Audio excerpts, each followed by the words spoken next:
Hello, everyone. This is Backyard Musing, broadcasting live from our living rooms in Apple Valley. I'm Steve. And I'm Scott. This morning, today, we're going to continue our examination of Signs of the Times, Matthew 24:6, and ye shall hear of wars. Our last segment, we talked about wars in the 19th century. If you remember, Napoleonic Wars, um, and the Qing Dynasty, the Chinese War, which is crazy. Um, that Qing Dynasty lasted a long time, like 300 years. And then I didn't know that. And then some other bloody conflicts. But if you thought the 19th century was, bloody, the 20th century has been the worst, that 100 years. And we're barely in the 21st century, and it's looking bad too. So we're going to look at the 20th century today. In Europe, of course, to kick off 1900, you had the World War One. World War I. Yeah. Some sources estimate there were over 1 million military deaths plus civilian casualties, of which there are thought to be even more. So in total, number of deaths estimated to be 20 million or more. And I said that about the 19th century, as weapon systems technology increased, they went from muskets to now they got the Gatling gun back in the Civil War, and now they've got some pretty dangerous machine guns, and then Germany came out with tanks. Yeah, they introduced that war, right? Yeah, and there was a lot of people don't think about it, but there was a lot of hand-to-hand combat in that. Trench war. The term "in the trenches" I think came from that war, because they did a lot of trenching, and then they would, move forward, trenches and forward, and barbed wire. Just it was pretty brutal. And chemical warfare. Yeah, mustard gas and that kind of stuff. That started there too. So as technology increases for warfare, the amount of deaths increase crazily too. The weapon systems. So factoring the deaths caused by the 1918 influenza epidemic, so that's like a plague, if you ask me, spread by returning soldiers at the end of World War One. This war's death total is much higher. The epidemic alone was responsible for at least 50 million deaths. That's incredible. Yeah, it is. It is incredible. The first and second. So you got the deaths in World War One, but the soldiers bringing back that influenza, right, and killing so many, from the spread of it. It's crazy. The First and Second Balkan Wars and the Armenian Genocide seemed to precursor World War One.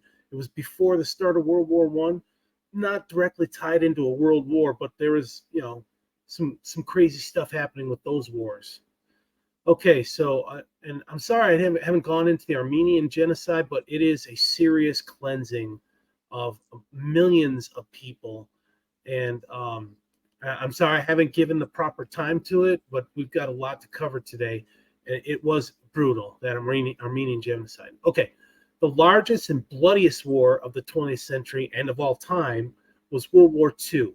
The conflict, which lasted from 1939, when Germany invaded Poland, to 1945, involved most of the planet.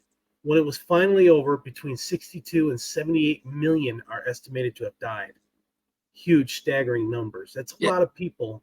Yeah, and that's a war that started out purely for control and power, right? Yeah. That guy that wanted to Japan, Germany. Yep. Yeah, Adolf Hitler. He wanted to expand his empire, and a lot of countries just rolled over, unfortunately. He wanted to purge too. Yeah, countries that are our allies are strong allies today, fortunately.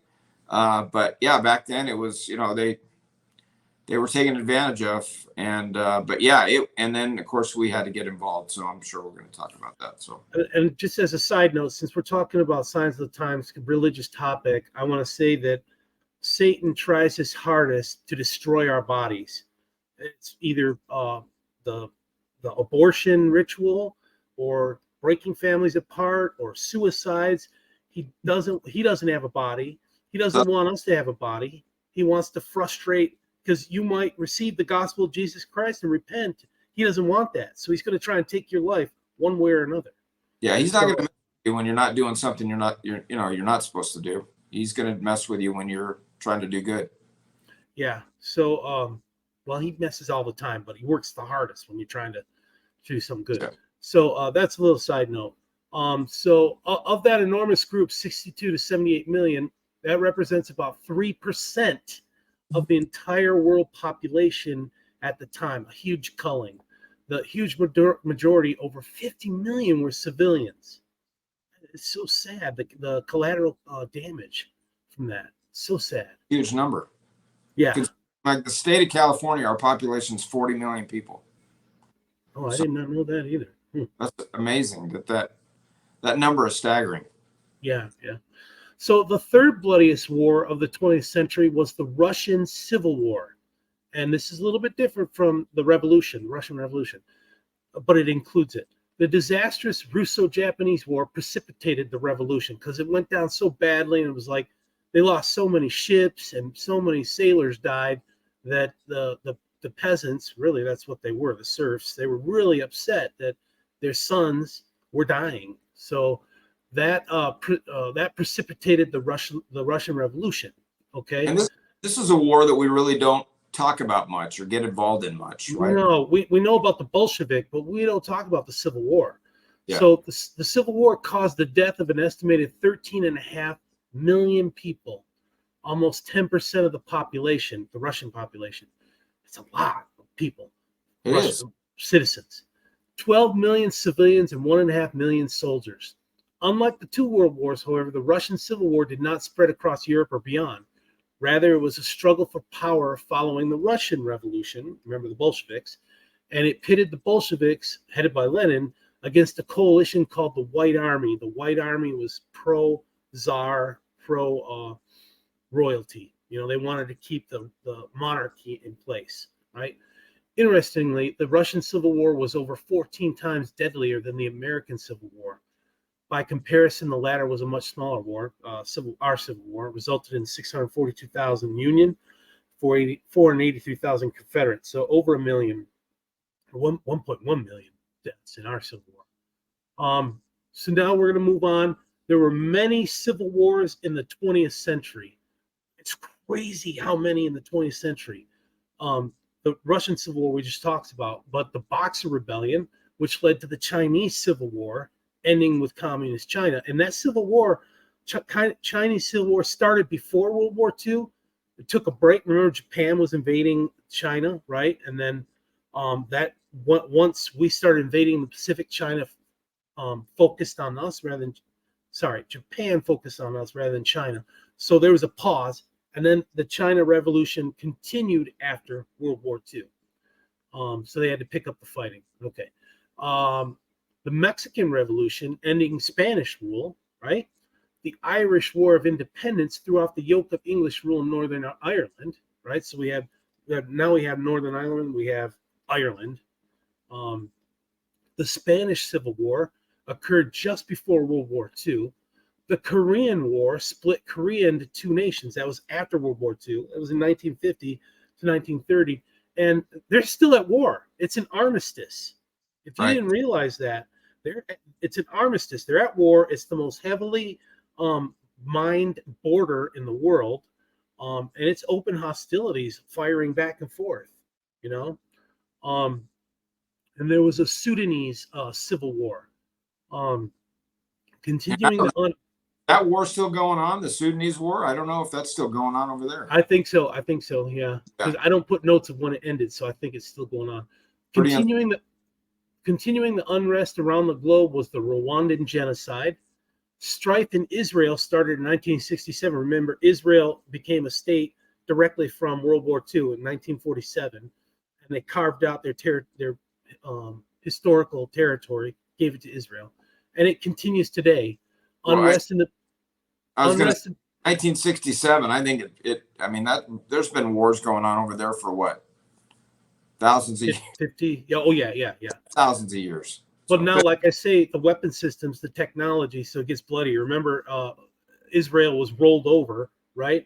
And then they counterattacked and pushed them all back even further and gained more territory.